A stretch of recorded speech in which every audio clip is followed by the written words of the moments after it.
देखेंगे district IAS का जहां से हम लोग कंटिन्यू किए थे, आज इसको देखते हैं कहाँ तक करवा सकते हैं। सर्वोच्च न्यायालय के संबंधित से अन्य प्रावधान, ठीक है।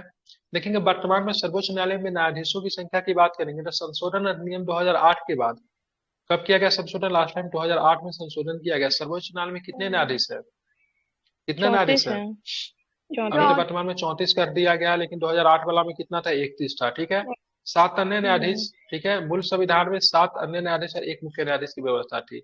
मूल संविधान में कितना था? 1+7 का रेशियो हुआ करता था, ठीक है, ध्यान रखें। मूल हम्म। संविधान में 1+7 था, लेकिन वर्तमान स्वरूप में आप लोग जानते हैं 33 प्लस क्या है? तो 1 है, ठीक है। ये आपको हम्म। ध्यान में रखना है, ठीक है, ध्यान में रखेंगे, ठीक है। ये बढ़ाने का अधिकार किसके पास है? ये संख्या बढ़ाने का अधिकार किसके पास है? संसद। संसद के संसद के पास है। लेकिन संसद हाई के कोर्ट में पास है। बढ़ाने का अधिकार किसके पास है? जैसा कि बीपीएससी ने प्रश्न प्रेसिडेंट। पूछा था देवी और सजनों, ठीक है, ध्यान में रखेंगे, प्रेसिडेंट साहब के पास है, ठीक है, ध्यान में इसको रखेंगे, ठीक है। आगे चलेंगे, आगे भी कुछ प्रश्न है, उसको भी जरा देख लेते हैं। हम न्यायाधीश को हटाने की प्रक्रिया जो 124 के 4 में दिया हुआ है, ठीक है। अब इनके ऊपर भी महाभियोग चला सकते हैं। महाभियोग जैसी प्रस्ताव चलाते हैं तो महाभियोग हेतु लोकसभा में 100 सदस्य, कितने सदस्य होना चाहिए? लोकसभा में 100 सदस्य और राज्यसभा में 50 सदस्यों के हस्ताक्षर के साथ ही अध्यक्ष या सभापति को दिया जा सकता है। मतलब इनके ऊपर महाभियोग जैसी प्रक्रिया को चलाने के लिए लोकसभा में 100 सदस्यों की अनुमति अनिवार्य है और राज्यसभा में 50 सदस्यों की अनुमति को अनिवार्य है। उसके बाद सभी लोग सहमति दे देंगे, उसके बाद अध्यक्ष को दिया जाएगा। अगर अध्यक्ष को लगता है तो अध्यक्ष इसे स्वीकार ले लेगा और उसे 3 व्यक्तियों की समिति गठन करनी पड़ेगी। कितने व्यक्तियों का? 3 व्यक्तियों की समिति को गठन करनी पड़ेगी, जिसमें एक सर्वोच्च न्यायालय का मुख्य न्यायाधीश या अन्य न्यायाधीश, दूसरा किसी उच्च न्यायालय का मुख्य न्यायाधीश तथा तीसरा एक परंपरागत विधि वेता, ठीक है, होना चाहिए, ठीक है। मतलब उस सदस्य जो बनेगा 3 सदस्य, उसमें क्या होना चाहिए? सर्वोच्च न्यायालय का मुख्य न्यायमूर्ति या अन्य न्यायाधीश, ठीक है, ध्यान। अगर मुख्य न्यायमूर्ति, अगर मान लीजिए किसी अन्य न्यायाधीश के ऊपर लाएंगे, ठीक है, किसी अन्य न्यायाधीश के ऊपर अगर लाएंगे तो मुख्य न्यायाधीश को बना देंगे, अगर मुख्य न्यायाधीश के ऊपर लाएंगे तो किसी अन्य न्यायाधीश को बना देंगे। दूसरा किसी उच्च न्यायालय का मुख्य न्यायमूर्ति होना चाहिए, किसी भी उच्च न्यायालय का। और तीसरा जो होना चाहिए, विधि को जानने वाला अच्छा जानकार होना चाहिए, ठीक है। 3 समिति बनेगा, 3 लोग रहेंगे समिति में। यदि समिति इस निष्कर्ष पर पहुंचती है कि न्यायाधीश ने न तो कदाचार का दोषी है और न ही असमर्थ, तो यह प्रक्रिया वही समाप्त हो जाता है। परंतु यदि समिति उसे कदाचार या दोषी या समर्थ पाती है तो मूल प्रस्ताव के साथ समिति की रिपोर्ट सदन में प्रस्तुत की जाएगी, ठीक है। दोनों सदनों में अलग अलग प्रस्ताव सदन की कुल सदस्य संख्या के बहुमत तथा उपस्थित मतदान देने वाले सदस्यों का 2/3 बहुमत से पारित होना चाहिए, ठीक है। प्लस मेजोरिटी +1, ठीक है, मेजोरिटी में पास करेंगे तो आधा के +1 की संख्या, उसके उपस्थित और कुल, उसके बाद क्या है? बहुमत तथा उपस्थित मतदान देने वाले संख्या के 2/3 से, मतलब ये पारित होगा, ठीक है। इसके बाद दोनों सदन पारित कर किए गए प्रस्तावों को राष्ट्रपति के पास भेजते तथा राष्ट्रपति न्यायाधीश के ऊपर से हटाए जाने का आदेश जारी करता। देखिए कितना कितना मतलब खतरनाक प्रोसेस है, ठीक है। इसीलिए कहते हैं भारत में न्यायिक व्यवस्था क्या है? बहुत ही स्ट्रोंग है, ठीक है। ताकि किसी भी सरकार के, ठीक है, दबाव में आके न्यायाधीश कार्य न कर सके, क्योंकि हटाने की प्रक्रिया इतना लंबा कर दिया है, न्यायाधीश को हटाना मुश्किल ही नहीं, एक तरह से नामुमकिन दिखता है। हालांकि हटाया जाएगा। हालांकि ये प्रक्रिया जो अभी तक किसी के खिलाफ नहीं है, एक बार रामास्वामी साहब के खिलाफ आने वाला था, लेकिन वो भी पूर्ण नहीं हो पाई थी, ठीक है। यह तो लिखा हुआ है, ठीक है। सर्वोच्च न्यायालय ने पी रामास्वामी से जुड़े मामले में निर्धारित किया, यदि न्यायाधीश को हटाए जाने की प्रक्रिया के दौरान लोकसभा भंग आ जाती है तो संकल्प व्यक्तिगत लैप्स नहीं होगा। अगर मान लीजिए लोकसभा में संकल्प को पारित किया जा चुका है, लेकिन अगर मान लीजिए इस बीच में लोकसभा अगर भंग हो जाती है तो ये संकल्प जो होगा फिर से लाने की जरूरत नहीं है, ये उसी को कंटिन्यू करेगा, ठीक है। अभी तक भारत के संवैधानिक इतिहास में किसी भी न्यायाधीश को उपयुक्त प्रक्रिया द्वारा नहीं हटाया गया। हालांकि रामास्वामी से जुड़े मामले को निर्धारित किया गया था, लेकिन किसी को भी आज तक हटाया नहीं गया, ठीक है। राष्ट्रपति के ऊपर भी आज तक किसी भी राष्ट्रपति के ऊपर महाभियोग नहीं लगा है, ठीक है। अब यहाँ पे देखेंगे सर्वोच्च न्यायालय के क्षेत्राधिकार तथा शक्तियां क्या है। तो सर्वोच्च न्यायालय का मूल अधिकारों का संरक्षक तथा संविधान का अंतिम व्याख्याकार है। अगर पूछेगा मूल अधिकार का गार्जियन कौन है, मूल अधिकार का संरक्षक कौन है, आपके अधिकार का संरक्षक कौन है, तो क्या बताएंगे? तो सर्वोच्च न्यायालय बताएंगे। क्या बताएंगे? सर्वोच्च न्यायालय बताएंगे, ठीक है। अगर पूछेंगे आपसे, ये बताएंगे सर्वोच्च संविधान का अंतिम व्याख्याकार कौन है, अंतिम एक्सप्लेनेशन कौन देगा? संविधान कहीं पे संदिग्ध है तो उसको समझाने का काम कौन करेगा? तो कौन करेगा? सुप्रीम कोर्ट ही करेगा, ठीक है। यह सिविल और आपराधिक मामलों में अपील का अंतिम न्यायालय भी है, या तो सिविल मामला या फिर आपराधिक मामला अपील करने का अंतिम न्यायालय, क्योंकि इससे ऊपर कोई भी न्यायालय नहीं है। अगर पूछेंगे संवैधानिक विषय से जुड़े अपीले की बात करेंगे ना, अनुच्छेद 132 के अंतर्गत प्रावधान है कि यदि किसी उच्च न्यायालय के किसी निर्णय, डिक्री या अंतिम आदेश में कोई ऐसा प्रश्न जुड़ा जो संविधान के विरुद्ध विधि का ठीक है, सर्वान प्रश्न हो, ठीक है, जिसको सबस्टेंशियल क्वेश्चन ऑफ लॉ कहते हैं। तो ऐसे संदर्भ में उच्च न्यायालय इस आशय पर प्रमाण दे देता है कि सर्वोच्च न्यायालय में उसकी अपील की जा सकेगी। यह मामला सिविल भी हो सकती है और आपराधिक भी हो सकती है, ठीक है, ध्यान में आपको ये रखना है। आप चलेंगे सहकारिता अधिकारिता क्या है, एडवाइसरी जुडिशरी क्या होता है, सॉरी सलाहकारी अधिकारिता क्या होता है। तो राष्ट्रपति सार्वजनिक महत्व के विवादों और विषयों पर, ठीक है, अनुच्छेद 143 के तहत सर्वोच्च न्यायालय से राय मांग सकता है, ठीक है, ध्यान रखेंगे। किस अनुच्छेद के तहत, 143 अनुच्छेद के तहत सलाहकारी अधिकार है इसके पास। सलाह कौन लेंगे, सुप्रीम कोर्ट से सलाह कौन लेंगे, हम लेंगे, आप लेंगे, प्रधानमंत्री लेंगे या फिर राष्ट्रपति लेंगे, प्रेसिडेंट कौन सलाह लेंगे। लेंगे?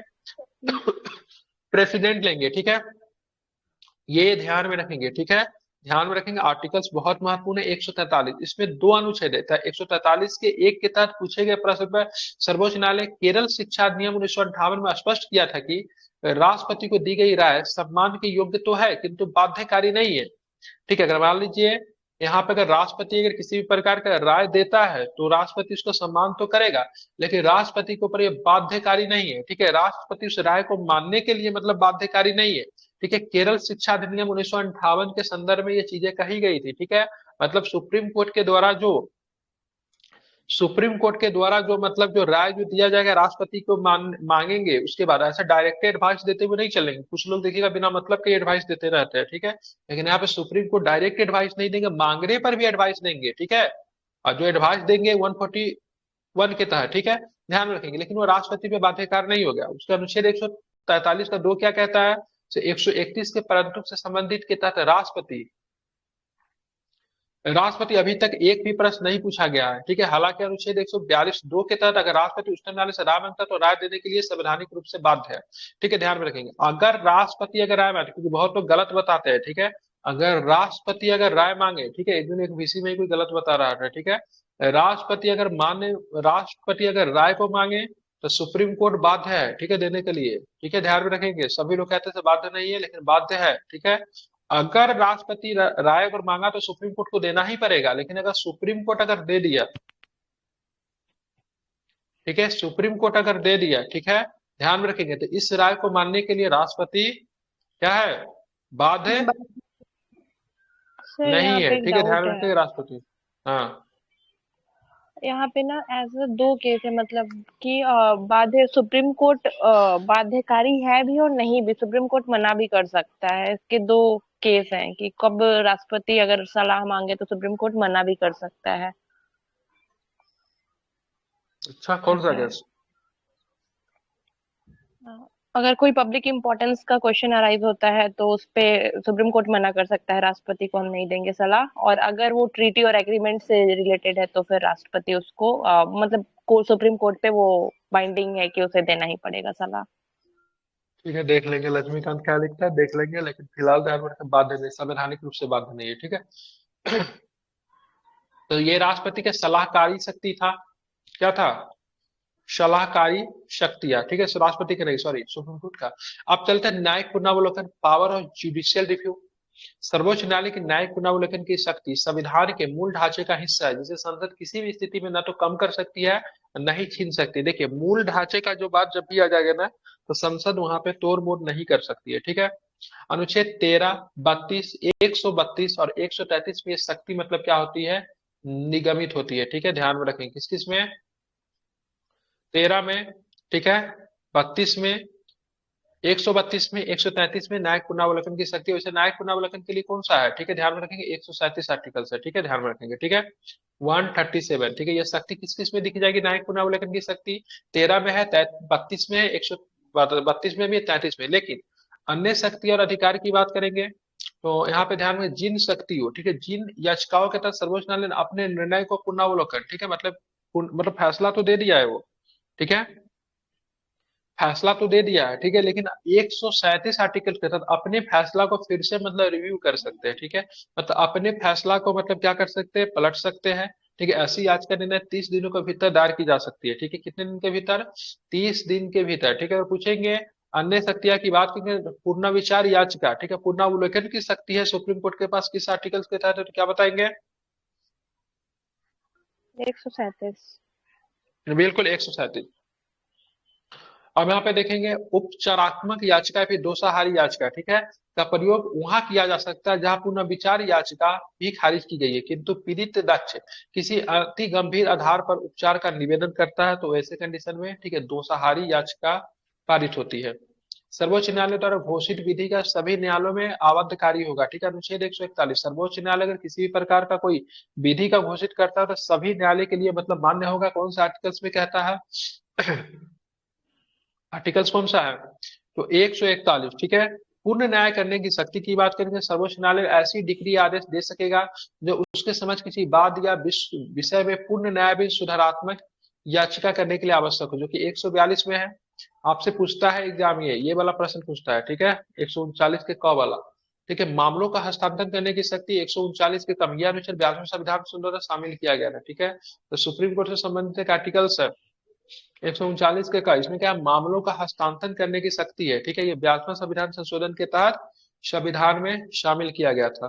अनुच्छेद 145 क्या स्पष्ट करता है? तो 145 के 3 स्पष्ट करता है कि यदि किसी मामले में संविधान की व्याख्या का प्रश्न हो तो अनुच्छेद 143 के अधीन राष्ट्रपति द्वारा पूछे गए प्रश्न पर विचार करने का प्रसंग हो तो कम से कम 5 न्यायाधीशों के पीठ बैठक यहाँ पे दिया हुआ है, ठीक है। 5 न्यायाधीशों के पीठ बैठक, ध्यान दो कि 5 से अधिक न्यायाधीशों का पीठ संविधान पीठ कहा जाता है, ठीक है, ध्यान में रखिएगा। बेंच, कॉन्स्टिट्यूशनल बेंच में कितने लोग होंगे, कितने न्यायाधीश होंगे? कॉन्स्टिट्यूशनल बेंच में कितने होंगे? कम से कम 5 या 5 5 से से अधिक। अधिक, ठीक है, 5 है। अभी तक के सबसे बड़ा कॉन्स्टिट्यूशनल बेंच में कितने न्यायाधीश बैठे थे? अभी तक सबसे बड़ा कॉन्स्टिट्यूशनल बेंच में सबसे बड़ा न्यायिक बेंच कौन 13। था? 13 था। कौन था 13 वाला, किसमें बैठा था? केशवानंद भारती। केशवानंद भारती में 13 बना था। संवैधानिक बेंच, ठीक है, संवैधानिक पीठ जो होता है कॉन्स्टिट्यूशनल बेंच, इसमें कम से कम 5 होना चाहिए या फिर 5 से अधिक होना चाहिए, ठीक है। तो अनुच्छेद 143 स्पष्ट करता है कि यदि किसी मामले में संविधान की व्याख्या का पूर्ण प्रश्न हो, व्याख्या का प्रश्न हो, तो अनुच्छेद 143 के अधीन राष्ट्रपति द्वारा पूछे गए प्रश्न पे विचार करने का प्रसंग हो तो कम से कम 5 से अधिक 5 न्यायाधीशों की पीठ होगी। ध्यान हो कि 5 से अधिक, ठीक है, 5 से अधिक न्यायाधीशों को पीठ को संवैधानिक पीठ कहा जाता है, ठीक है।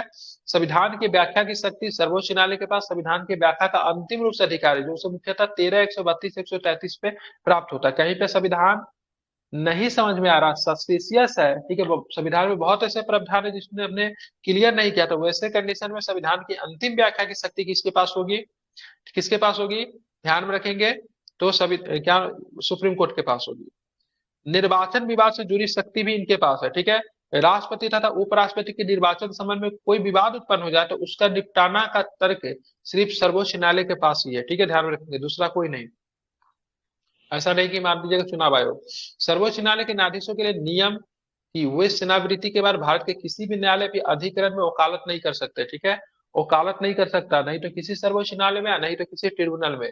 अनुच्छेद 146 क्या कहता है कि अगर भारत के मुख्य न्यायाधीश को शक्ति को सर्वोच्च न्यायालय के अधिकारियों और सेवकों की नियुक्ति कर सकता है, ठीक है, अधिकारी और सेवक का भी नियुक्ति कर सकता है, ठीक है। मान लीजिए किसी कलर को सर्वोच्च न्यायालय में लगाना है, ठीक है, तो मुख्य न्यायाधीश अगर सर्वोच्च न्यायालय के मुख्य न्यायाधीश अगर चाहेंगे तो डायरेक्ट उनकी नियुक्ति कर सकते हैं, प्रतिवेदन दे सकते हैं इस व्यक्ति को नियुक्त कर दो, ठीक है। ध्यान रखो किसी भी प्रकार का क्वेश्चन नहीं किया जाएगा, उनके पास ही अधिकार होता है, ठीक है। आप चाहेंगे सर्वोच्च उच्च न्यायालय के संबंधित अन्य प्रावधान, ठीक है। तो भारत में 28 राज्य और 8 संघ राज्य क्षेत्र में कुल कितने कितने उच्च न्यायालय में 25 उच्च न्यायालय हो गए, ठीक है, ध्यान रखिए 25 उच्च न्यायालय हो गए वर्तमान में। वर्तमान स्वरूप में सबसे नवीनतम उच्च न्यायालय कौन सा है? सबसे नवीनतम उच्च न्यायालय कौन सा है? सबसे नया नया जो बना है? अमरावती, आंध्र प्रदेश हाँ का। हाँ तेलंगाना वाला, सॉरी आंध्र प्रदेश, क्या नाम है, आंध्र प्रदेश का जो सबसे होगा वो नया वाला होगा, ठीक है। अगर पूछेगा किस उच्च न्यायालय का है, ठीक है, सबसे बड़ा मतलब एरिया है, अभी हाल फिलहाल में वो भी बना है, सबसे बड़ा रांची। क्षेत्र वाला। हाँ ठीक है, रांची उच्च न्यायालय, ठीक है, शिफ्ट हो गया है, ठीक है, पहले डोरांडा में था अब चेंज हो गया, ठीक है, तो उसका सबसे बड़ा क्षेत्र है, ठीक है। अगर पूछेगा सबसे अधिक, ठीक है, सबसे अधिक न्यायाधीश वाला उच्च न्यायालय कौन सा है, तो क्या बताएंगे? इलाहाबाद। इलाहाबाद है, ठीक है, ध्यान में रखेंगे जिसको प्रयागराज। ये इलाहाबाद उच्च न्यायालय जो देखते हैं, ठीक है, वो पहले इलाहाबाद में नहीं था, पहले कहाँ पे था जब इसकी नियुक्ति हुई थी 1866 में, तो आगरा। हाँ आगरा में थे, ठीक है, ध्यान में रखेंगे, ठीक है। अब यहाँ पे देखिए, कुल मिलाकर 7 ऐसे उच्च न्यायालय जो 2 या 2 से अधिक राज्यों के शासित प्रदेशों का निर्वाह कर रहे थे। गुवाहाटी हो गया, कलकत्ता हो गया, केरल हो गया, मद्रास हो गया, मुंबई हो गया, पंजाब, हरियाणा तथा हैदराबाद उच्च न्यायालय। ठीक है, ध्यान में, हैदराबाद तो अब नहीं होगा।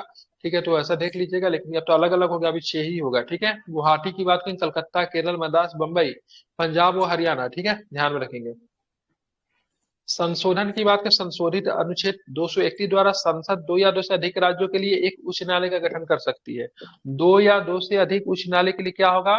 ठीक है,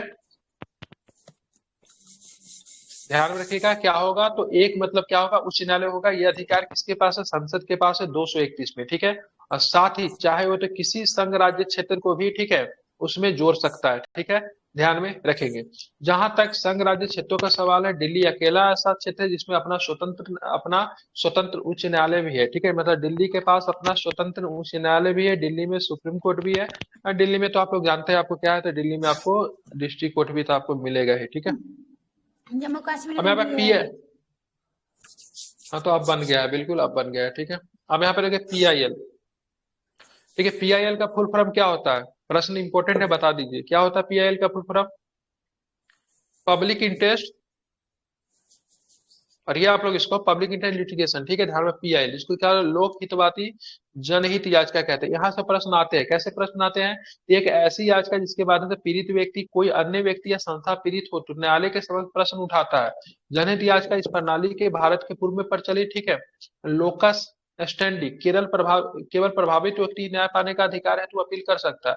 को बदल दिया, अगर मान लीजिए आपके साथ मतलब कुछ गलत हुआ है, तो ऐसा नहीं है इसे केवल आप ही मतलब क्या करोगे, न्याय के लिए मांग करोगे। ठीक है, आपके संदर्भ में कोई दूसरा व्यक्ति भी न्याय के लिए मांग कर सकता है। ठीक है, अब स्वतः संज्ञान के माध्यम से न्यायालय द्वारा मीडिया रिपोर्ट, सोशल साइट आदि को आधार बनाकर कार्रवाई की जा सकती है। PN भगवती, जो कि भारत के पूर्व मुख्य न्यायाधीश सर्वोच्च न्यायालय का भारत के जनहित याचिका का जनक माना जाता है। ठीक है, जनहित याचिका के जनक कौन हो जाएंगे? PN भगवती। ठीक है, न्यायिक सक्रियता क्या देखेंगे, तो न्यायपालिका द्वारा अपना परंपरागत न्यायिक भूमिका का अतिक्रमण करके विधायिका और कार्यपालिका के कार्यों को में दखल देना, इसको क्या बोलते हैं? न्यायिक सक्रियता बोलते हैं। ठीक है, देखिए यहाँ पे विधायिका और कार्यपालिका के कार्यों में, ठीक है, न्यायपालिका दखल नहीं देती है, लेकिन अगर जुडिशियल एक्टिविटीज में जब आ जाएगा तो ऐसे संदर्भ में न्यायिक भूमिका का अतिक्रमण करके विधायिका और कार्यपालिका के कार्यों में दखल देती है, इसको न्यायिक सक्रियता कहते हैं। ठीक है, न्यायपालिका को कार्यपालिका से अलग रखा गया, कौन सा आर्टिकल्स है? 50। yes। हाँ, ठीक है, इंपॉर्टेंट है, इसको रखिएगा। ठीक है, कोई किसी के काम में, ठीक है, टांग नहीं अड़ाएगा। ठीक है, अब आते हैं अधिनिष्ठ न्यायालयों पर नियंत्रण रखने के काम भी उच्च न्यायालय करता है। अनुच्छेद 235 में उच्च न्यायालयों को अपने राज्य क्षेत्र के भीतर स्थित अधिनिष्ठ न्यायालय, जिसमें जिला न्यायालय तथा उनके नीचे न्यायालय भी शामिल, पर नियंत्रण रखने की विस्तृत सक्रियता देती है। ठीक है, तो हमारा न्यायिक प्रणाली जो है एकीकरी है और एकीकृत है। कैसी है? हमारी न्यायिक प्रणाली एकीकृत है और एकीकृत है, जिसके संदर्भ में क्या होता है, सुप्रीम कोर्ट रखता है किस पे नजर?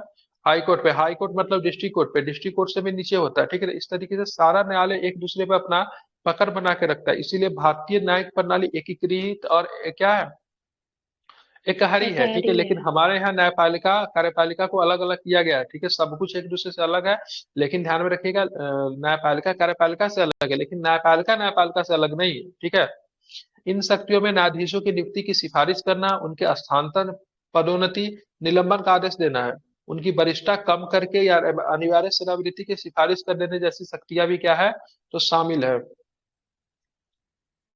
उच्च न्यायालय की स्वतंत्रता की बात करेंगे तो उच्च न्यायालय के न्यायाधीशों का वेतन तथा सभी प्रशासनिक खर्चों का अनुच्छेद 229 के तहत संविधान राज्य की संचित निधि पे भारित हुए घोषित किया गया। मतलब उच्च न्यायालय की जो सैलरी वगैरह जो मिलेगा उनके न्यायाधीश को, वो कहाँ से मिलेगा, तो भारत की किसे, सॉरी, उच्च न्यायालय के न्यायाधीशों के वेतन तथा प्रशासनिक खर्चों का अनुच्छेद 229 के राज्य की संचित निधि से कहाँ से दिया जाएगा? उच्च न्यायालय के न्यायाधीशों को सैलरी कहाँ से देंगे? राज्य के संचित निधि से। या सुप्रीम कोर्ट के सैलरी कहाँ देंगे? देश के संचित निधि से। ठीक है, ध्यान में रखेंगे, समझ गया। लेकिन इनका जो क्या बोलते हैं उनको, रिटायरमेंट के बाद जो मिलता है वो क्या बोलते हैं उनको, हर मंथली जो मिलता है रिटायरमेंट के बाद, पेंशन। हाँ, सर पेंशन राज्य की अ- संचित निधि से नहीं दिया जाता है। ठीक है, अभी तक सर कितने अनुच्छेद, उच्च न्यायालय अभी सर अभी तक सर कितने उच्च न्यायालय हैं जिनका क्षेत्राधिकार एक राज्यों से अधिक है या केंद्र शासित प्रदेश? 6। 6 सर की 7 है? 7। 7 वाला में तो इसका एक नया बन गया, तेलंगाना वाला का तो नया बना ही लिया ना, तेलंगाना और आंध्र प्रदेश। तो उसको निकालिएगा कि उसको भी शामिल कीजिएगा, वो लगा के साथ होता है सर। 6 गो है कि 4 गो है? तो देखिए 6 सर, होगा। देखिए सर हम बताते हैं सर। जोड़ लीजिए पहला ना। गुवाहाटी, सर हम बताते हैं सर। पहला हम्म गुवाहाटी हो गया। गुवाहाटी के अंतर्गत हम्म असम, नागालैंड, मिजोरम, अरुणाचल प्रदेश। सेकंड हो गया सर हम्म पंजाब। पंजाब के अंतर्गत चंडीगढ़, हरियाणा, पंजाब। थर्ड हो गया बम्बई। बम्बई के अंतर्गत आएगा महाराष्ट्र, गोवा, दमन दीव। सॉरी, दमन दीव और हम्म, दादरा नगर हवेली। चौथा जम्मू में आ ठीक है। जाएगा सर। जम्मू में जम्मू लद्दाख। और 5 कलकत्ता में, अंडमान निकोबार, बंगाल। 6 है केरल, हाँ तो एक जम्मू का लक्षद्वीप, लद्दाख केरल। को नया बढ़ाएंगे तो फिर 7 वो हो जाएगा, ठीक है, क्योंकि उधर एक हटेगा, इधर एक जम्मू लद्दाख बढ़ जाएगा, ठीक है। एगो हटेगा तो एगो 6 मुंबई जुड़ में भी भी तो जाएगा। है। मुंबई बता दिया गया। दादरा नगर बॉम्बे, हवेली, बॉम्बे दमन हो दीव, गया। गोवा। हम्म हाँ। और हम्म सर जम्मू हो गया, लद्दाख और जम्मू। और हम्म 5 हो गया कलकत्ता के अंतर्गत बंगाल और अंडमान निकोबार। 6 हो गया केरल, केरल के अंतर्गत लक्षद्वीप, केरल। और 7 मद्रास, तमिलनाडु, हम्म। पुदुचेरी।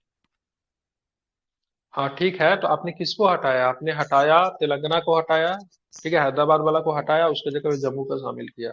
तो 7 ठीक है, ठीक सेवन है 7। से ठीक है, 7 ही होगा। हाँ हाँ, पहले मतलब कौन था इसके जगह पे? कौन आता था? आंध्र प्रदेश वाला आता था तेलंगाना को लेके, लेकिन अब दोनों अपना अलग अलग बना लिया। अब उसकी जगह पे जम्मू कश्मीर लद्दाख हो जाएगा। हालांकि लद्दाख में भी बात चल रहा है बनाने का, ठीक है। सर लद्दाख में उद्घाटन भी हुआ है क्या? नहीं सर, तो अभी जम्मू कश्मीर के अंतर्गत कार्य कर रहा है ल- सर लद्दाख। चलिए, संविधान के अनुच्छेद 220 के तहत उच्च न्यायालय के न्यायाधीशों के लिए नियम एवं सेनावृत्ति के बाद सर्वोच्च न्यायालय तथा अन्य उच्च न्यायालयों के अलावा भारत के किसी भी न्यायालय में अधिकरण में वकालत नहीं कर सकते। अगर हाईकोर्ट के न्यायाधीश अगर रिटायर हो जाते हैं तो सेनावृत्ति के बाद वो, तथा अन्य उच्च न्यायालयों के अलावा, ठीक है, मतलब सुप्रीम कोर्ट वाला तो कहीं करेंगे ही नहीं, ठीक है। अगर हाई कोर्ट वाला रिटायर हो जाएंगे तो कहाँ पे करेंगे? जिस कोर्ट से वो रिटायर हुए उसमें तो नहीं जाने वाले हैं, ठीक है, ध्यान में रखेंगे, ठीक है, दूसरे में और फिर सुप्रीम कोर्ट में, ठीक है, ध्यान में रखेंगे। अनुच्छेद 229 क्या कहता है? तो 229 के अंतर्गत प्रत्येक न्यायालय के मुख्य न्यायमूर्ति को शक्ति देगी कि वो न्यायालय के अधिकारियों और सेवकों की नियुक्ति की सेवा शर्तें निर्धारित करे, ठीक है। अब यहाँ पे देखिए उत्तर प्रदेश की बात है, राज्य लोकसभा के उच्चतम न्यायालय के चलिए पीठ के बारे में उत्तर प्रदेश की बात करेंगे तो 31 राज्यसभा, लोकसभा 80 है। और कहाँ कहाँ पे इसका पीठ है? लखनऊ में इसका खंडपीठ आपको लखनऊ। दिखेगा, ठीक है, मुख्य रूप से कहाँ पे? इलाहाबाद में। महाराष्ट्र में 1948 से कहाँ पे? नागपुर और औरंगाबाद में इसके खंडपीठ आपको दिखेंगे, ठीक है। पश्चिम की बात करिए 1642 है, ठीक है, कलकत्ता में मिलेगा। इसकी स्थापना कब हुई थी? 1862 में। 62 में। ये भी 1862 में। ये 62 अठारह और मद्रास वाला छियासठ में। ठीक 66। है, पटना की बात मद्रास। करेंगे 1916 में है, ठीक है, पटना 1916 में है, ठीक है। तमिलनाडु की ये भी 1862 में, ठीक है, ये भी यही सब याद रखिए, इंपॉर्टेंट पूछ देता हूँ। मध्य प्रदेश में देखिए कहाँ पे? जबलपुर में है, ठीक है। इंदौर में है खंडपीठ आपको देखने को मिलेगा, इंदौर और ग्वालियर, लेकिन मुख्य रूप से जबलपुर में, ठीक है। कर्नाटक वाला कर्नाटक बेंगलुरु में है। गुजरात का अहमदाबाद में मिलेगा। राजस्थान के कहाँ पे मिलेगा? जोधपुर में मिलेगा, ठीक है, सलमान खान खूब जाते थे। जयपुर में इसका खंडपीठ है। आंध्र प्रदेश वाला, ठीक है, हैदराबाद में दिखा रहा है, अभी चेंज हुआ है, इसमें अलग अलग हो गया, दोनों का पता ही होगा।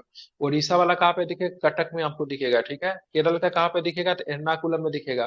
तेलंगाना हैदराबाद में है, ठीक है। अब इसका चेंज हो जाएगा, इसका आंध्र प्रदेश वाला का अमरावती होगा। और हम्म उसका विशाखापट्टनम और इसका प्रदेश। अमरावती। विशाख। इसका कहाँ पे होगा? तेलंगाना का हैदराबाद ही रहेगा ना इसका। झारखंड की बात करें तो झारखंड रांची में है, असम का गुवाहाटी में है। पंजाब का बात करें, पंजाब हरियाणा चंडीगढ़, ध्यान में रखेंगे, पंजाब और हरियाणा का चंडीगढ़, ठीक है। यहाँ पे छत्तीसगढ़ की बात करेंगे, छत्तीसगढ़ का बिलासपुर में पड़ेगा, ठीक है। हरियाणा का पंजाब हरियाणा चंडीगढ़ में है। जम्मू कश्मीर का बात करेंगे तो जम्मू कश्मीर श्रीनगर और जम्मू कश्मीर में, ठीक है। तब तो ये भी चेंज होगा, पुराना किताब है ये। बताइए उत्तराखंड पे कहाँ पे पड़ेगा? नैनीताल में पड़ेगा, हिमाचल प्रदेश का शिमला में, और अरुणाचल प्रदेश का गुवाहाटी में है, ठीक है, ध्यान में रखेंगे।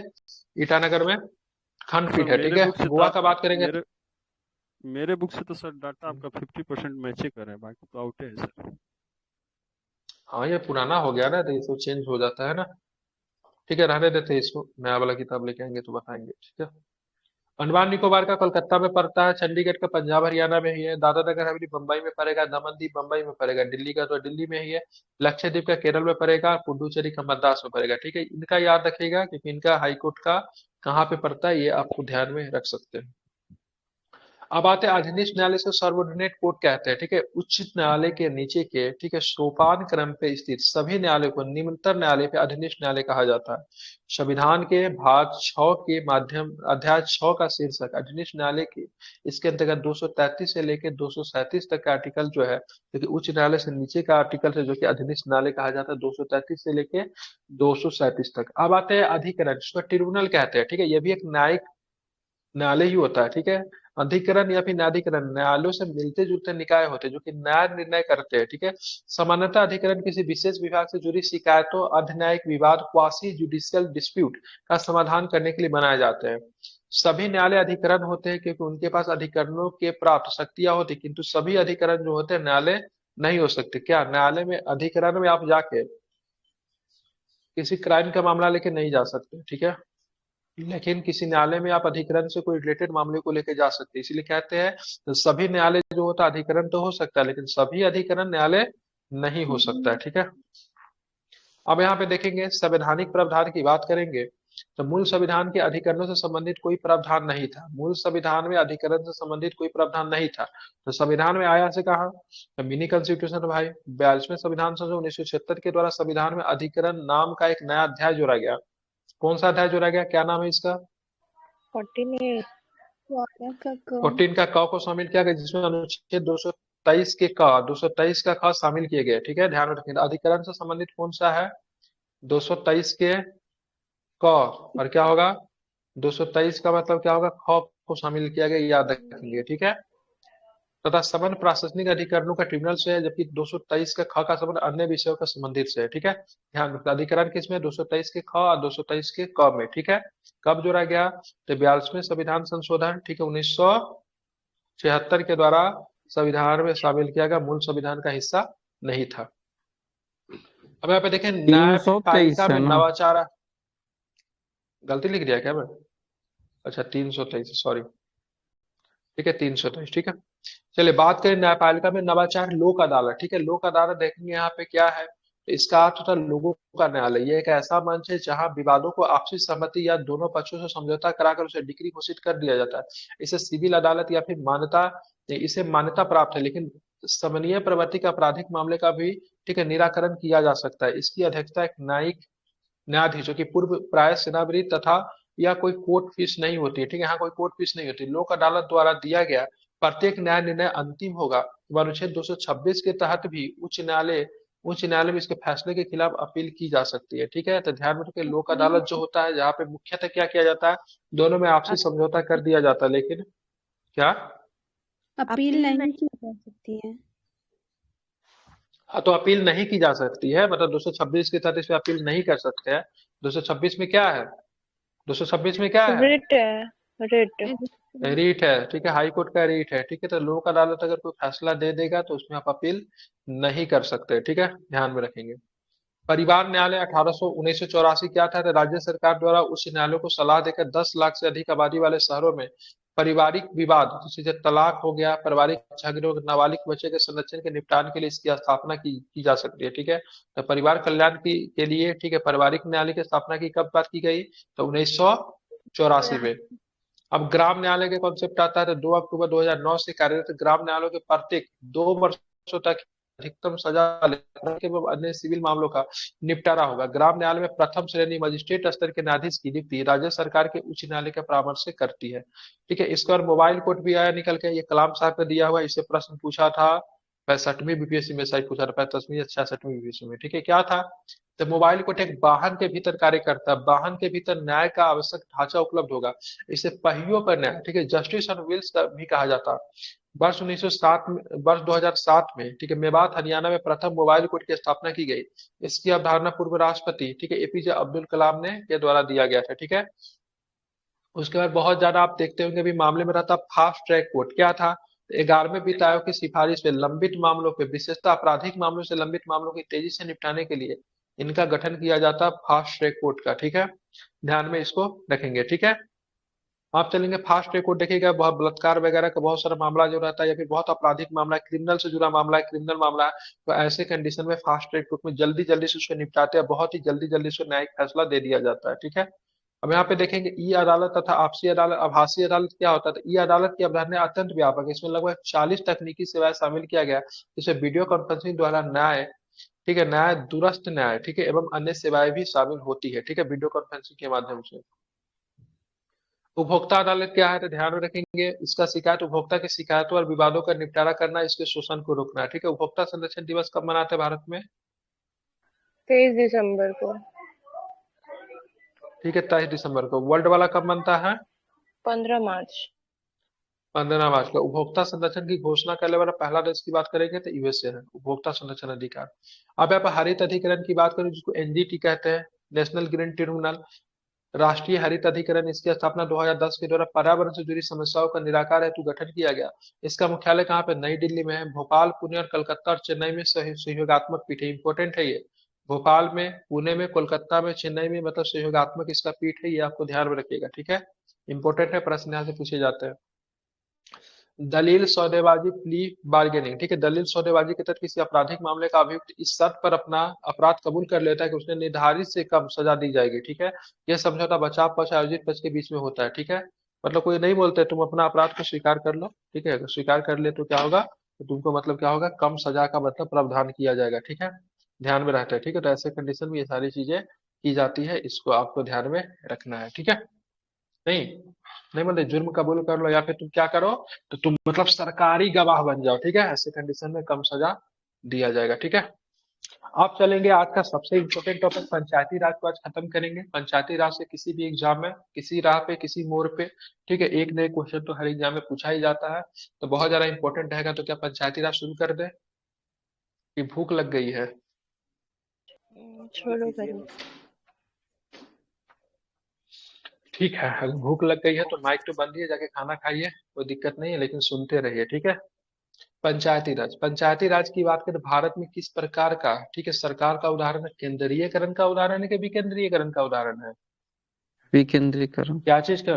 विकेंद्रीकरण का उदाहरण। इसमें क्या होता है? सत्ता का मतलब क्या होता है? बांटवारा होता है कि मतलब सत्ता को एकीकृत किया जाता है? मतलब सत्ता का बंटवारा। बंटवारा हो रहा है, ठीक है। सर भारत में कितने टायर सिस्टम गवर्नमेंट है? 1 टायर, 2 टायर या फिर 3 टायर 3 सिस्टम गवर्नमेंट टायर। है? कितना टायर? 3 टायर बिल्कुल, सिस्टम। भारत थ्री। दुनिया का सबसे खूबसूरत देश है। भारत ही दुनिया का एक ऐसा देश है जहाँ पे 3 टायर गवर्नमेंट सिस्टम आपको देखने को मिलती है। 2 टायर गवर्नमेंट सिस्टम तो बहुत जगह पे, लेकिन भारत में क्या है? 3 टायर गवर्नमेंट सिस्टम देखने को मिलती है, ठीक है। गांधी जी का विचार था कि भारत के लोग, एक एक लोगों के आंसू, मतलब आजादी का एक एक लोगों को, ठीक है, आंखों से आंसू को पोंछ देना चाहिए, लेकिन गांधी जी आंसू पोंछने से पहले निकल लिए, ठीक है। उसके बाद उनके विचार को आगे बढ़ाया, किसने बढ़ाया था? नेहरू जी ने विचार को बढ़ाया, और उन्होंने सोचा से भारत में मतलब बात करें किसी भी लोगों को मतलब गवर्नमेंट में अगर पार्टिसिपेशन अगर देना है तो भाई साहब राजधानी जो है सेंटर बनता है, उतना लोग तो लोग नहीं पहुंच सकते, ठीक है। तो मतलब कम से कम एक ऐसा मतलब जहाँ पे गांधीवादी राज्य की अवधारणा, गांधीवादी तो किसी सरकार के खिलाफ ही थे। गांधीवादी योजना को, गांधीवादी फॉर्म्स ऑफ गवर्नमेंट देखेंगे तो वहां पे सरकारी नहीं की बात होती है। मतलब लोग मतलब इतने खुद ही समझदार होंगे से किसी प्रकार का जुर्म ही नहीं रहेगा, किसी प्रकार की सरकार की आवश्यकता ही नहीं पड़ेगी, ठीक है। लेकिन फिर भी पंचायती राज की बात करेंगे, गांधीवादी सपनों का भारत बनाने के लिए पंचायती राज बहुत ही ज्यादा जरूरी था। तो इसी के संदर्भ में शुरू से लेकर अंत तक क्या ऐतिहासिक क्रम रहा उसके बारे में हम लोग देखेंगे। सबसे पहली बार 1882 का समय था, लॉर्ड रिपन का समय था, जिसको भारत का मुक्तिदाता कहते हैं, लॉर्ड रिपन को, ठीक है। किसने कहा था भारत का मुक्तिदाता लॉर्ड रिपन को? मोदी जी, नीतीश 19 कुमार, लालू यादव, या फिर, ठीक है, फ्लोरेंस नाइटिंगेल। वही फ्लोरेंस जो नाइटिंगेल। नाम नहीं याद आ रहा था आपको। फ्लोरेंस नाइटिंगेल, ठीक है। ध्यान में रखेंगे भारत का मुक्तिदाता कहा है इसको, ठीक है। सबसे अच्छे गवर्नर में रिपन साहब गिने जाते हैं, ठीक है। 1882 में लॉर्ड रिपन ने, ठीक है, स्थानीय स्वशासन संबंधी प्रस्ताव दिया, जिसे भारतीय स्थानीय स्वशासन संस्थाओं के इतिहास में मैग्ना कार्टा कहा गया। इस प्रस्ताव के तहत रिपन ने नगरीय स्थानीय संस्थाओं के साथ साथ ग्राम पंचायत, न्याय पंचायत और जिला स्तर पर जिला बोर्ड के गठन का प्रस्ताव रखा। संविधान के लागू होने के बाद विकास यात्रा किस तरीके से रही पंचायती राज के तहत? 2 अक्टूबर 1952 को देश में, ठीक है, 55 विकास खंड और सामुदायिक विकास कार्यक्रम की शुरुआत की गई। इन कार्यक्रम के मूल्यांकन के लिए बलवंत राय मेहता समिति बनाई गई। बलवंत राय मेहता को ही भारत के पंचायती राज व्यवस्था का वास्तुकार या फिर शिल्पीकार कहा जाता है। बलवंत राय मेहता जो थे, ठीक है, मुख्यमंत्री थे, किस राज्य के मुख्यमंत्री थे बलवंत राय मेहता? गुजरात। गुजरात के मुख्यमंत्री भी बने थे, ठीक है, ध्यान में इसको रखेंगे। 82 में जब ये आया, वो क्या सरकारी कमीशन था ना। क्या सरकारिया आजादी के बाद 1980 में आएगा ना, 80-83 में। कौन सा बताया, सर 82 में? 82 में सर आया, 1882 में। इसके पहले किस कोई भी एक आया होगा ना इसके लिए, जिसके प्रति ये आया। 81 किसी में के आया माध्यम होगा से। तो, हालांकि 82 देता है इसका। मतलब छोटे स्तर पर शुरुआत किया था, हालांकि इसके बाद भी तो इसके प्रस्ताव को खारिज तो कर दिया गया। बाद का जो गवर्नर आएगा वो नहीं मानेगा, ठीक है, तो सक्सेस ना हो पाता है, नहीं हो पाता है ये। रिपन का जो प्रस्ताव था उसको खारिज कर दिया जाता है बाद में। इस समिति ने सामुदायिक विकास कार्यक्रम में अपेक्षित सफलता नहीं मिलने के कारण मूल कारण जन सहभागिता की उपेक्षा को माना गया। सुझाव दिया कि जन सहभागिता सुनिश्चित करने के सबसे ठोस तरीका पंचायती राज भी हो सकता है, तो पंचायतों का त्रिस्तरीय ढांचा बनाया जाना चाहिए। पूछा भी जाता पंचायती राज समिति का कितने स्तर ढांचा बनाने की सिफारिश की थी बलवंत राम मेहता समिति, 2 स्तरीय या फिर त्रिस्तरीय? त्रिस्तरीय। थ्री टायर त्रिस्तरीय फॉर्म्स ऑफ गवर्नमेंट, ठीक है। चलिए बात करेंगे। नाम सबसे पहले नाम है अनुसार। राजस्थान विधानसभा ने, हाँ आगे चल के 2 आ जाएगा, ठीक है, देखेंगे उसके बाद में। यस। ठीक है, सबसे पहले अशोक राजस्थान मेहता। विधानसभा ने स्थानीय स्वशासन संबंधित अधिनियम पारित किया, जिसके आधार पर 2 अक्टूबर 1959 को किस स्थान में, नागौर में, नेहरू जी ने देश की पहली त्रिस्तरीय पंचायत का उद्घाटन किया। ये प्रश्न भी सीधा सीधा आपसे पूछा जाता है, ठीक है। इसके बाद 11 अक्टूबर 1959 को ऐसी व्यवस्था, ठीक है, कहाँ पे की गई, तो आंध्र प्रदेश के, ठीक है, महबूबनगर जिले के, ठीक है, सादनगर विकास खंड में किया गया, ठीक है। महबूबनगर जिला का नाम था, विकास खंड का नाम क्या था, सादनगर, ठीक है। तो सबसे पहले कहाँ पे किया गया, तो राजस्थान में किया गया 2 अक्टूबर 1959 को गांधी जयंती के अवसर पे। उसके बाद 11 अक्टूबर 1959 को ऐसी व्यवस्था आंध्र प्रदेश में की गई, ठीक है।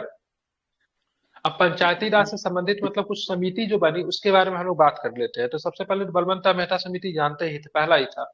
इन समितियों की सिफारिश को ध्यान में रखते हुए राजीव गांधी की सरकार ने 1989 में लोकसभा चुनाव से पहले पंचायती राज को संवैधानिक दर्जा प्रदान करने वाला 64वां संविधान संशोधन विधेयक पारित हुआ, लेकिन राज्यसभा में रुक जाता क्योंकि बहुमत नहीं थी। ठीक है, 64वां संविधान संशोधन विधेयक किससे संबंधित है, ध्यान में रखेंगे तो पंचायती राज से संबंधित है। पारित कराना चाहते थे कि राज्यसभा में अपेक्षित बहुमत हासिल न कर पाए। आगे ये विधेयक 73वां संविधान संशोधन का आधार बना, ठीक है। तो ये तो 64वां संविधान संशोधन ही मतलब होता, लेकिन आगे चल के यही मतलब क्या बना, 73वां संविधान संशोधन का मतलब नींव बना, ठीक है। तो 64वां संविधान संशोधन में पंचायती राज से संबंधित में राजीव गांधी। बात के 73वां संविधान संशोधन के समय प्राइम मिनिस्टर कौन थे, पीवी नरसिंह राव सर, पीवी नरसिंह राव। ठीक है, पीवी नरसिम्हा राव साहब थे, ठीक है, ध्यान में रखेंगे, ठीक है। तो आप चलेंगे आगे क्या निकल कर आता था। सबसे पहले देखेंगे भाई साहब, बलवंत राम मेहता समिति कब बनी, बोलते जाइए। 1957 में। 1957 में। कितने स्तरीय सरकार पंचायत के गठन का सुझाव दिया, 3 टायर सिस्टम। ठीक है। उसके बाद अशोक मेहता समिति कब बनी, 20 वर्षों के बाद। 77 में। 77-20। कितने स्तरीय सरकार की बनाने के बाद की पंचायत का गठन दिया, दो। कितने स्तरीय, ये 2 उसके टायर बाद किया जी, था सर, दो। 3 नहीं होगा बिल्कुल, यहाँ जीबीके पे। राव कब बनी थी, अरे तो कहाँ 3 लिखा हुआ है, त्रिस्तरीय की जगह पे 2 स्तरीय लिखा हुआ है, और जूम करे क्या, दिखता नहीं आप लोग को, ऐसे अब भी सर दिखेगा वो तो अच्छे से, दिख रहा ठीक है। है। अशोक हाँ मेहता 2, तो दो स्तरीय। अब बलवंत राय ठीक, मेहता बिल्कुल 3 ठीक है। इसमें आ रहा है, तो 3। हाँ वैसे भी कर सकते हो, ठीक है। जीवीके राव बात करेंगे 1985 में, ठीक है। 1985 में जीवीके राव आई थी, इसमें क्या था, तो जिला स्तर पर निकाय को लोकतांत्रिक विकेंद्रीकरण में महत्वपूर्ण स्थान देने का सुझाव दिया। लक्ष्मीबल सिंघवी समिति कब आई थी, तो 1986 में, ठीक है। पंचायती राज को संवैधानिक दर्जा स्वतंत्र में निष्पक्ष चुनाव कराने का सुझाव दिया, ठीक है। एक आई थी पीके थुंगन भी आई थी। पीके थुंगन कब आई थी, जिसने लक्ष्मी मल सिंघवी के बातों को ही दोहराया गया था मुख्य रूप से, ठीक है। उसने भी बोला था नहीं पंचायती राज्य को संवैधानिक दर्जा देना चाहिए। लक्ष्मी मल सिंघवी समिति की अनुशंसा को उसने मतलब क्या किया था, ओके किया था, ठीक है। अब हमने देखा 64वां संविधान संशोधन तो पारित तो नहीं हो पाया, उसका 73वां संविधान संशोधन अधिनियम बिल लाया गया 1992 में, ठीक है। तारीख की बात करेंगे 24 अप्रैल 1993 को 73वां संविधान संशोधन अधिनियम पूरे देश में लागू हुआ। इसीलिए इस तिथि को राष्ट्रीय पंचायत दिवस के रूप में जाना जाता है। राष्ट्रीय पंचायत दिवस कब मनाते हैं, 24 अप्रैल। 24 अप्रैल। 24 अप्रैल को एक न्यायिक पीठ का भी फैसला आया था। केशवानंद भारती केस का फैसला की बात करें कब आया था, तो वो भी आपको कब आया था, 24 अप्रैल में ही आया था, ठीक है, ध्यान में रखेंगे, ठीक है।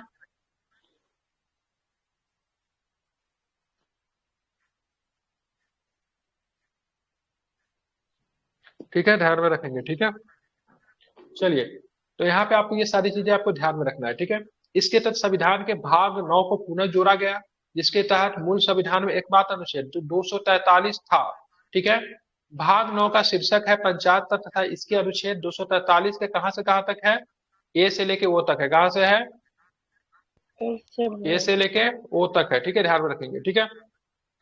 इसके अलावा संविधान के संशोधन में एक अनुसूची भी शामिल किया गया। कौन सा अनुसूची को शामिल किया गया, क्या बताएंगे?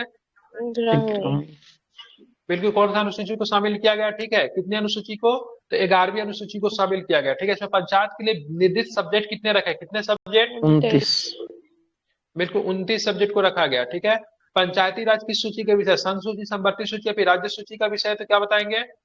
राज्य सूची। राज्य। चलिए, पंचायतों का गठन का प्रावधान जो है 243 के बी में है, ठीक है। 243 का बी कहता है पंचायतों का गठन होना चाहिए। प्रत्येक ग्राम, मध्यवर्ती और जिला स्तर पर पंचायत का गठन करेगा। मध्यवर्ती पंचायत का गठन उन राज्यों में किया जाएगा जिनकी जनसंख्या मतलब कितने होगी? 20 लाख से अधिक होगी, ठीक है। और जहां का भी जनसंख्या 20 लाख से कम होता है वहां पे मध्यवर्ती वर्ती को हटा भी सकते, 2 स्तरीय भी ठीक है, ठीक है। लेकिन जहां पे 20 लाख से अधिक होगी तो वहां पे मतलब मध्यवर्ती स्तर पे भी मतलब पंचायत का गठन किया जाएगा, ठीक है। पंचायतों की संरचना किसमें दिया हुआ? संरचना सी से मतलब क्या होता है? कंस्ट्रक्शन होता है। सी से मतलब क्या होता है? कंस्ट्रक्शन होता है, ठीक है। बी का मतलब क्या होता है? बिल्ड। बिल्ड मतलब क्या? गठन करना, ठीक है। सी का मतलब कंस्ट्रक्शन होता है, स्ट्रक्चर, ठीक है। तो किसमें मिलेगा? ध्यान में रखेंगे तो सी में मिलेगा, ठीक है। राज्य का विधानमंडल विधि द्वारा पंचायतों की संरचना के संदर्भ में उपबंध करेगा। अब यहाँ पे देखते हैं जो इंपोर्टेंट प्रश्न जो हमसे पूछा जाता है, ठीक है। ग्राम स्तर पे क्या होता है? ग्राम पंचायत होता है। इसका अधिकारी का नाम क्या है? मुखिया होते हैं, ठीक है। प्रधान भी बोलते हैं, उत्तर प्रदेश में प्रधान है, बिहार में मुखिया है, सरपंच भी बोला जाता है। निर्वाचन कैसे होता है? इसका निर्वाचन मतलब क्या होता है? प्रत्यक्ष होता है। राज्य के विधानमंडल में निर्धारित प्रक्रिया के द्वारा इसका निर्वाचन प्रत्यक्ष होता है। इसके निर्वाचन में क्या करते हैं? हम और आप पार्टिसिपेट लेते हैं, ठीक है। मुखिया का वोट दिए कि नहीं दिए हैं? ठीक है, नहीं दिए हैं, वेरी गुड, ठीक है। खंड स्तर पे क्या होता है? ब्लॉक होता है। इसमें मतलब संरचना क्षेत्र पंचायत होता है। इसके अधिकारी प्रमुख होते हैं। प्रमुख का इलेक्शन नहीं होता है, इसका इलेक्शन अप्रत्यक्ष रूप से होता है, ठीक है। जिला स्तर पे क्या होता है? जिला पंचायत होता है। जिला पंचायत होता है जिला स्तर पे, इसका भी इलेक्शन अप्रत्यक्ष रूप से होता है। और इसका जो अधिकारी जो होता है अध्यक्ष या फिर उसको चेयरमैन कहते हैं, ठीक है, ध्यान में रखेंगे। अब बात करेंगे, तो मैंने सबसे पहले क्या बताया, इसका आर्टिकल से 243 में तो पंचायती राज की बात की गई है। बी में क्या है? तो पंचायती राज का गठन है। सी में क्या है? संरचना है, ठीक है। डी में क्या बताएंगे? आरक्षण दिया गया है, ठीक है। पंचायती राज में स्थानों का आरक्षण किया गया। कम से कम कितने प्रतिशत आरक्षण महिलाओं को देने की बात की गई है? तो 33%। 50। नहीं, संवैधानिक बात करेंगे 33% आरक्षण है, लेकिन राज्य अगर चाहेगी तो इससे अधिक आरक्षण भी रख सकती है, ठीक है। जैसा कि बिहार में 50% आरक्षण है, लेकिन किसी भी राज्य में महिलाओं को पंचायती राज में 30% आरक्षण से कम नहीं किया जाएगा, ठीक है। क्यों नहीं किया जाएगा? क्योंकि भाई साहब ये क्या है? संवैधानिक प्रावधान है, ठीक है। 30% आरक्षण कम नहीं हो सकता है। अधिकतम डिपेंड करता है किसके ऊपर? तो राज्य के ऊपर अधिकतम डिपेंड करता है, तो राज्य कितना देना चाहती है, ठीक है। अनुसूचित जाति, अनुसूचित जनजाति, महिलाओं का आरक्षण देना अनिवार्य है, लेकिन महिला का आरक्षण का केवल बात किया गया। अनुसूचित जाति, अनुसूचित जनजाति का आरक्षण कितना % दिया जाएगा, नहीं बात किया गया। तो कैसे देंगे? तो उनके जनसंख्या के अनुपात में देंगे। कैसे देंगे? जिस राज्य में जितना जनसंख्या रहेगा उस जनसंख्या के अनुपात में इनको आरक्षण देंगे। माइक इनका इको कर रहा है।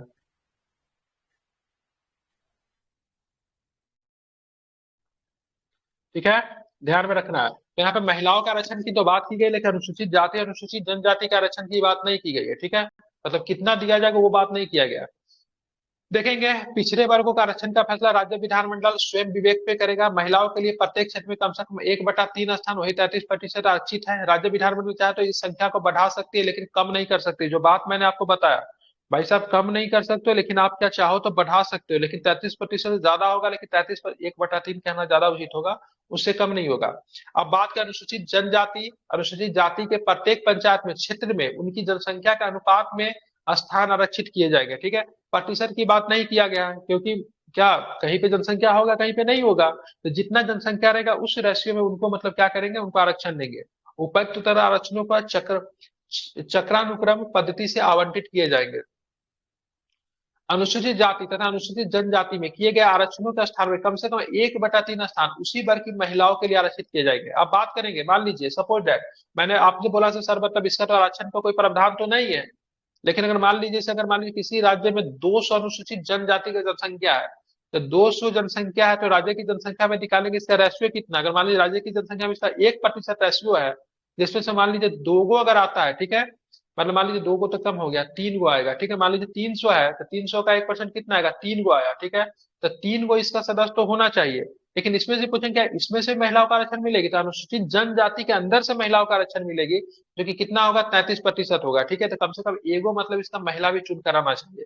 अनुसूचित जाति अनुसूचित जनजाति के आरक्षित स्थान में कम से कम मतलब 1/3 मतलब महिला होना चाहिए, ठीक है, और टोटल में भी मतलब कितना होना चाहिए, तो 1/3 महिला होना चाहिए।